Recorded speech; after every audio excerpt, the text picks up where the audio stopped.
Para começar, o presidente da Câmara dos Deputados, Arthur Lira, já tem um sucessor para o cargo a partir do ano que vem. Lira anunciou de forma oficial o apoio ao deputado Hugo Mota, líder do Republicanos. Em um pronunciamento, Lira disse que está convicto de que o candidato com maiores condições políticas de construir convergências no parlamento é Hugo Mota. A produção, inclusive, separou esse trecho. Vamos acompanhar. Pois sem convergência não há governabilidade. E sem governabilidade sofre o país e sofre a população. Estou convicto de que o candidato com maiores condições políticas de construir convergências no parlamento é o deputado Hugo Mota. Nome que demonstrou capacidade de aliar polos aparentemente antagônicos com diálogo, leveza e altivez.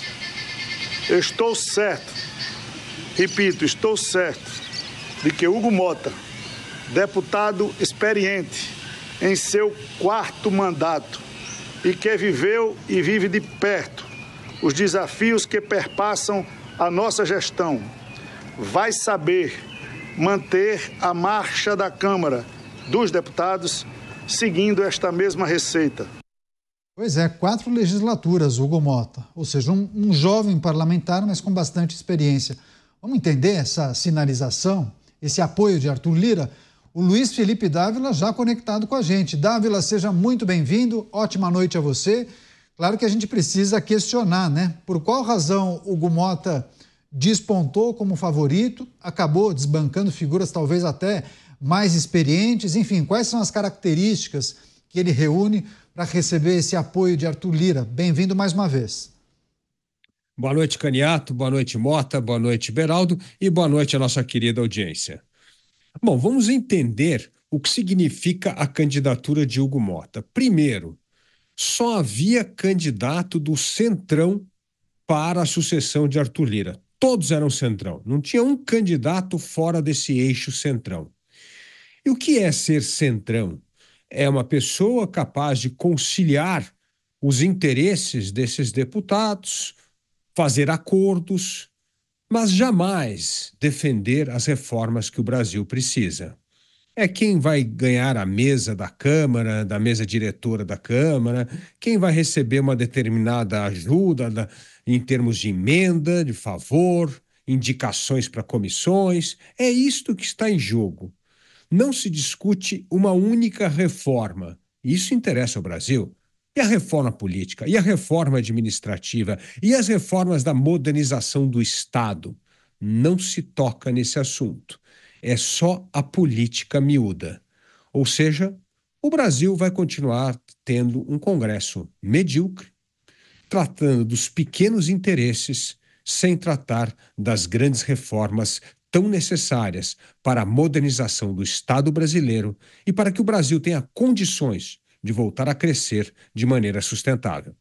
O presidente da Câmara Federal anunciando o apoio ao sucessor para 2025. Chamar o Roberto Mota. Mota já conectado também ao vivo com a gente lá no Rio de Janeiro. Mota, seja bem-vindo, ótima noite a você. Já havia a sinalização, pelo menos há alguns dias, de que Arthur Lira formalizaria esse apoio a Hugo Mota, um jovem parlamentar, porém com bastante experiência, né? 4 legislaturas já. Foi eleito pelo Republicanos do estado da Paraíba. Ele é oriundo também de uma família de políticos.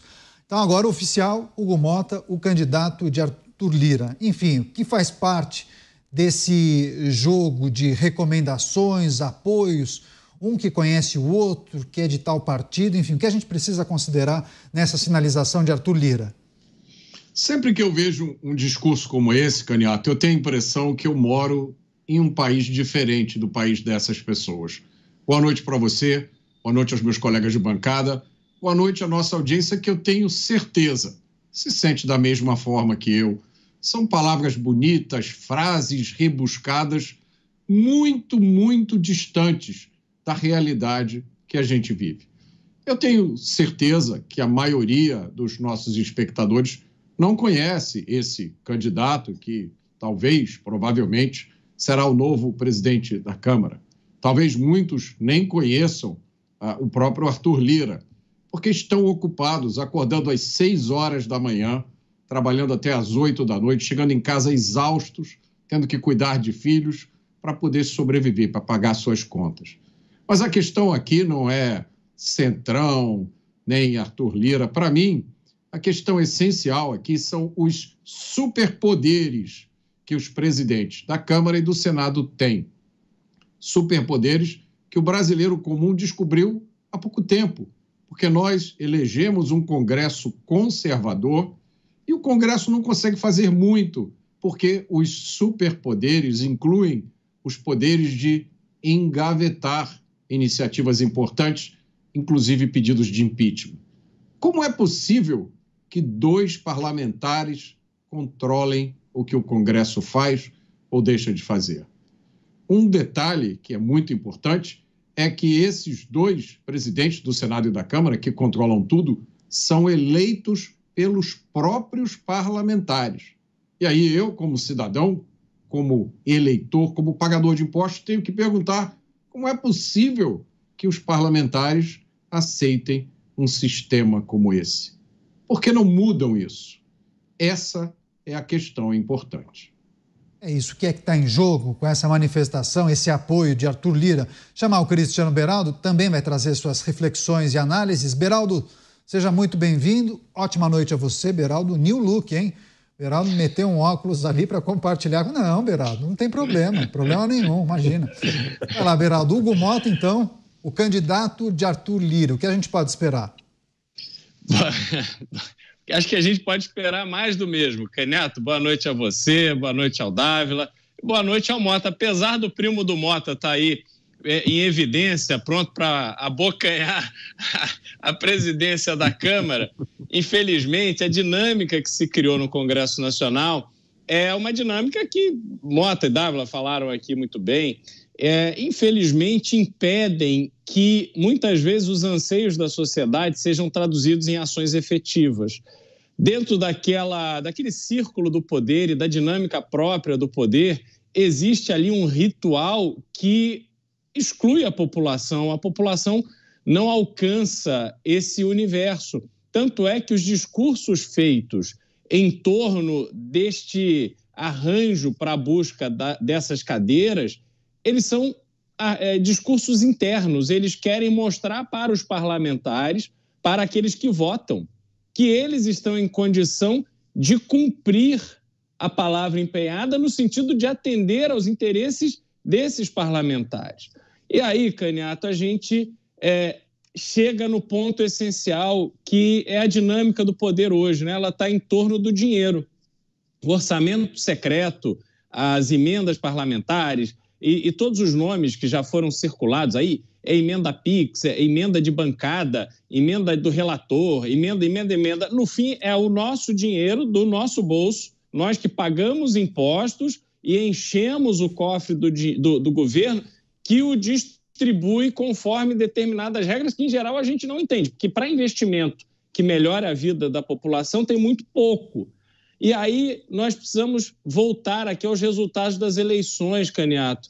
Terminou o segundo turno agora e está constatado que aqueles prefeitos que tiveram fluxo de dinheiro vindo das emendas foram mais bem-sucedidos na sua tentativa de reeleição ou na eleição do seu indicado.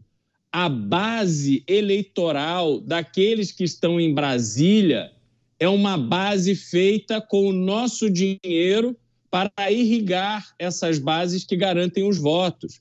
E mesmo o Mota citou o Congresso conservador que foi eleito, o problema é que nós estamos vendo o que acontece com muitos desses porta-vozes de valores conservadores que se elegem ali no ambiente da direita, sobretudo, mas que depois vão vendo que estão escravos ou de um discurso, ou de um padrinho muito forte, ou então do dinheiro. E muitos tendem a ir pelo caminho do dinheiro para fazer base.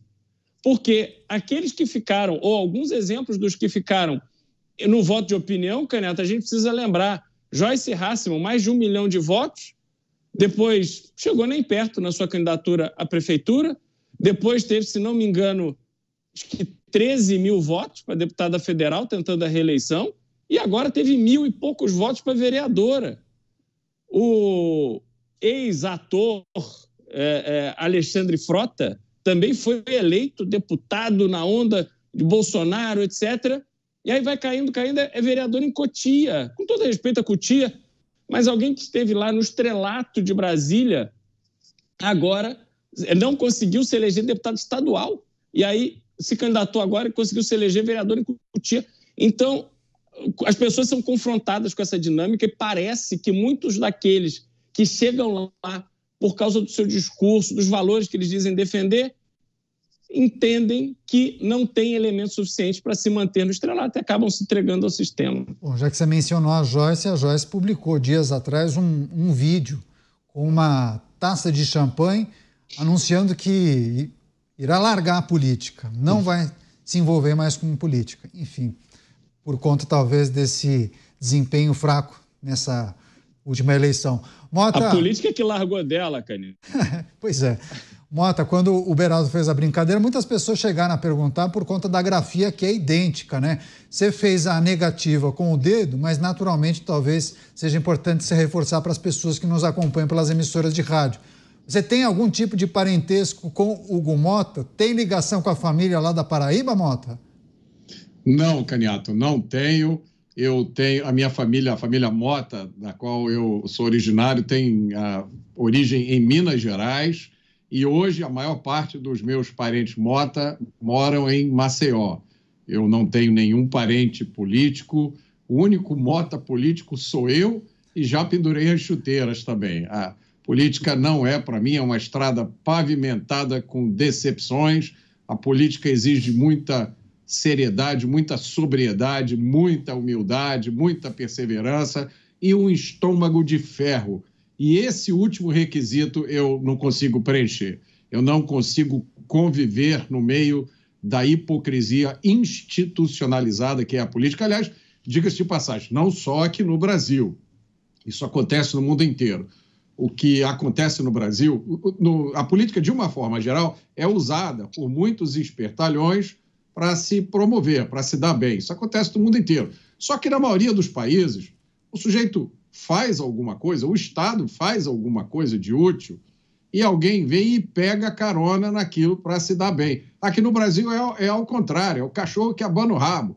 O sujeito cria um troço que não serve para nada, a não ser para ele se dar bem. Então, o contribuinte, o cidadão, isso vem, se por acaso der tempo, se por acaso sobrar dinheiro. E o mais duro é que a gente tem que assistir aos discursos, né? Isso é que dói mais. Não é só as coisas serem feitas dessa forma, é depois eles virem esfregar na cara da gente com essas frases empoladas, usando palavras, né, que muitas vezes você nunca ouviu na vida. Outro dia eu vi um discurso que tinha uma palavra, eu esqueci agora, mas eu fiquei pensando quanto tempo levou para o cidadão pesquisar no dicionário uma palavra como aquela que fosse, né, dar ao nada que ele estava dizendo o tom de alguma coisa importante. Agora, Dávila, Beraldo trouxe um aspecto importante para a gente refletir também, porque cada vez mais a Câmara dos Deputados tem influência sobre as eleições municipais. Na verdade, sempre teve, né? Mas com o advento dessas emendas mais poupudas, digamos, parece que a dinâmica mudou. Então, a gente viu um percentual altíssimo de prefeitos eleitos ou reeleitos nesses municípios que tiveram um grande aporte de emendas parlamentares, né, Dávila?